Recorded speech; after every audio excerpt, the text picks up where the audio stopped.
अस्सलाम वालेकुम नाज़रीन, प्रोग्राम कराची टुडे और मैं हूं आपका मेज़बान बिलाल खान। आज सबसे पहले कराची शहर के कचरा उठाने की दास्तान आपके सामने रखी जाएगी। हमेशा मैं बात करता रहा हूं, कराची का सबसे बड़ा मसला एक तो पानी का रहा है, जो कि हमने कल भी डिस्कस किया। दूसरा बड़ा मसला यहां पर जिसकी वजह से कराची को कचराची कहने पे मजबूर कर दिया गया था, वो कचरा ना उठाना था। अब डीएमसीज थी, कुछ जिले के अंदर डीएमसीज कचरा उठाती थी, फिर Sindh solid waste management board एक डिपार्टमेंट बनाया गया जिसका काम था कचरे को ठिकाने लगाना, लैंडफिल साइट्स तक पहुंचाना, आगे तक उसके मामला देखना। फिर इसमें चाइनीज कंपनीज को इन्वॉल्व किया गया, 10 अरब रुपए का इसका बजट। और इस बोर्ड की जो सरबराह हैं वो कोई और नहीं बल्कि चीफ एग्जीक्यूटिव सीएम सिंध वजीर आला मुराद अली शाह साहब हैं। अब Sindh solid waste management board के पास 4 डिस्ट्रिक्ट पहले ही थे, अब ये आ चुके हैं सेंट्रल डिस्ट्रिक्ट में। और कोरंगी अगर डिस्ट्रिक्ट की बात की जाए तो यहाँ पर कचरा उठाने का निज़ाम भी इनको सौंप दिया गया और जल्द आगाज़ करेगी। अभी टेंडरिंग होनी है जिसमें 5 कंपनीज को नॉमिनेट किया गया है, बैरून मुल्क से वो कंपनीज आ रही हैं। इन तमाम चीज़ों पर बात करेंगे कि जो जिन 4 डिस्ट्रिक्ट के अंदर कचरा उठाते रहे उसमें क्या इंतजाम थे, फिर इन 2 डिस्ट्रिक्ट के अंदर कचरा उठाने के मामला थे तो इसमें अभी तक जो डिस्ट्रिक्ट डेप्यूटी कमिश्नर थे इक्वल टू एडमिनिस्ट्रेटर, तो उन्होंने किस तरह से काम किया, तमाम चीज़ों पर आज बात करेंगे। हमारे पास इस वक्त स्टूडियो में मौजूद हैं, चीफ रिपोर्टर हैं K21 न्यूज़ के असद जैदी।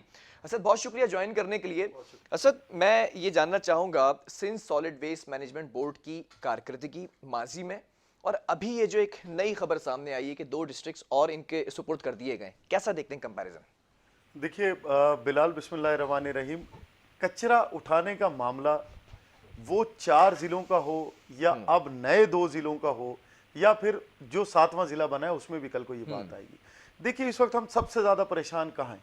सीएम ने क्या किया? सीएम ने कैंपेन चलाई कचरा उठाने की। ठीक है। वो जो कैंपेन चली कचरा उठाने की, उसके अंदर हमने देखा कि मुख्तलिफ जो है कंपनीज को भी इन्वॉल्व किया गया, लोगों की भी मदद ली गई और जहां से जो पॉजिटिव जो हेल्प थी वो लेकर और कचरा उन जगहों से जहां 8-10 सालों में पिछले नहीं उठा था वहां से रिमूव कर दिया गया। ठीक है। सबसे पहले कचरे की मैनेजमेंट की बात कर लेते हैं।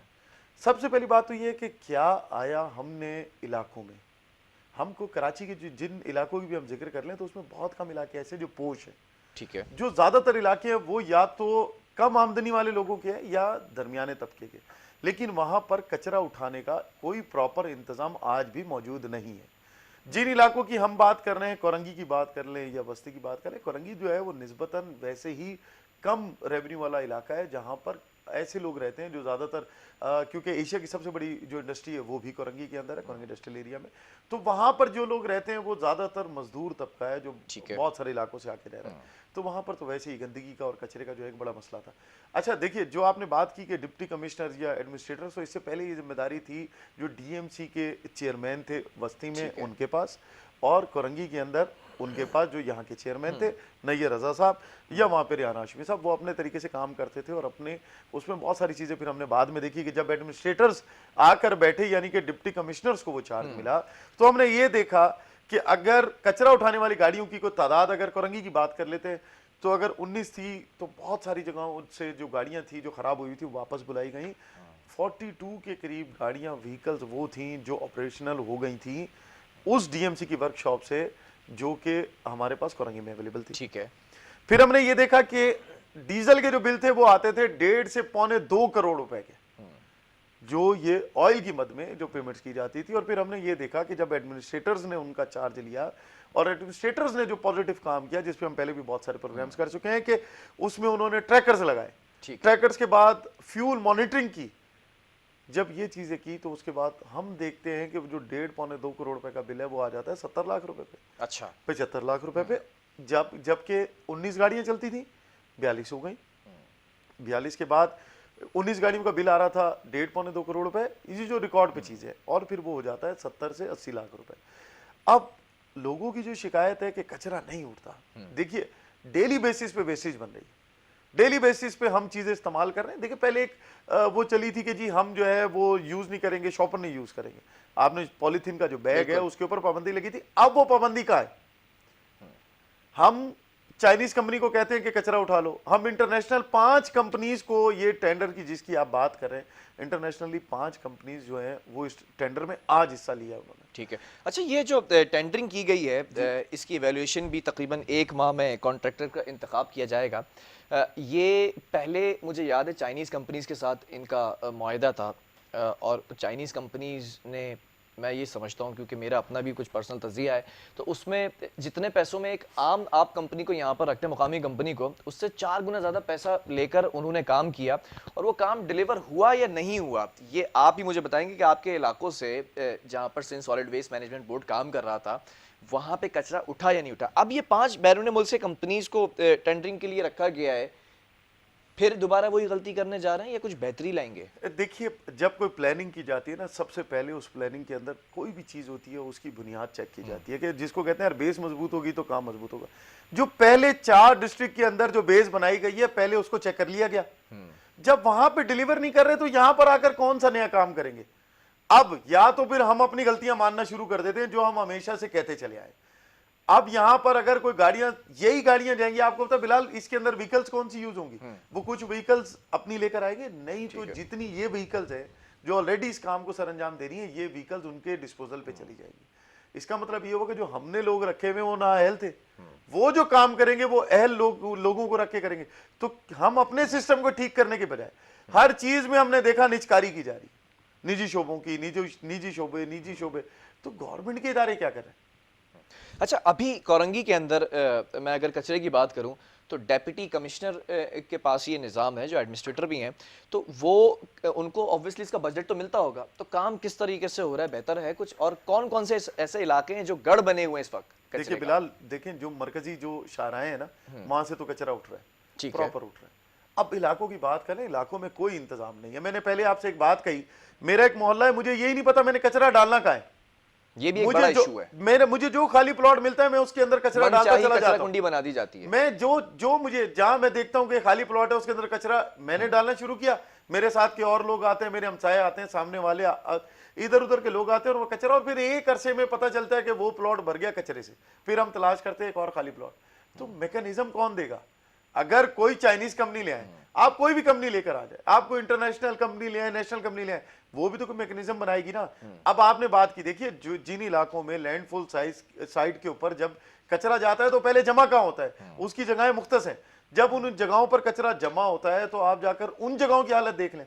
जब उन जगहों की आप हालत देखेंगे तो कचरा इलाकों में जहां पर लोगों की लाखों की तादाद में लोग रह रहे हैं ना, उसके दरमियान में जमा होता है, जो डीएमसी जमा करती हैं, उसके बाद वहां से लैंडफुल साइज के ऊपर वो कचरा जाता है। ये भी एक बड़ा मसला है, लैंडफिल साइट तक ले जाने में भी जितने ट्रक्स वहां पर स्टॉक लगे हुए हैं लाइन में, वो एक दिन का काम नहीं है। जो बैकलॉग में कचरा यहाँ पर जमा हो रहा है और रोजाना प्रोड्यूस हो रहा है। आप देखें, हम अभी तक तो ये बात कर रहे हैं कि कचरा तो प्रोड्यूस होता रहेगा, ये तो है ना। देखिए डेली की यूजेज है ना, आप पानी पीते हैं, खाना खाते हैं, रोज का काम है। इसी तरीके से कचरा रोज आएगा। आपने सब्जी मंगाई तो सब्जी की वेस्टेज होगी, आपने कोई चीज बनाई है तो उसकी वेस्टेज होगी, कोई ना कोई किसी ना किसी शक्ल में वेस्टेज तो आएगी। फल लेकर आए उसकी वेस्टेज होगी, आपने कोई और चीज बनाई है तो वेस्टेज और इंडस्ट्रियल एरिया है, वहां की वेस्टेज है, बड़ा इंपॉर्टेंट अहम वो इलाका है। देखिए सबसे पहली बात यह है कि आपने, मैं फिर कह रहा हूं, मैकेनिज्म क्या तय किया? जब आप मेरे घर का कचरा उठाकर किसी सोसाइटी के बाहर डाल देंगे, ठीक है, कोरंगी में चलते हैं, पीएनटी सोसाइटी के बाहर बहुत बड़ी जगह के ऊपर बहुत बड़ी कचरा कुंडी बनाई है। इतनी बड़ी कचरा कुंडी, उन लोगों का क्या कसूर है जो सोसाइटी में रहते हैं? उनको मच्छर नहीं काटते, उनको बदबू नहीं आती, उनके घरों से निकल के उनके मुंह पे डाल दिया आपने। तो मैकेनिज्म तय नहीं है। अच्छा, इसी तरीके से आप मलीर में चले जाएं, मलीर में भी इशू है। मलीर के अंदर मस्जिद के बाहर जमा हो रहा है बहुत बड़ी तादाद में।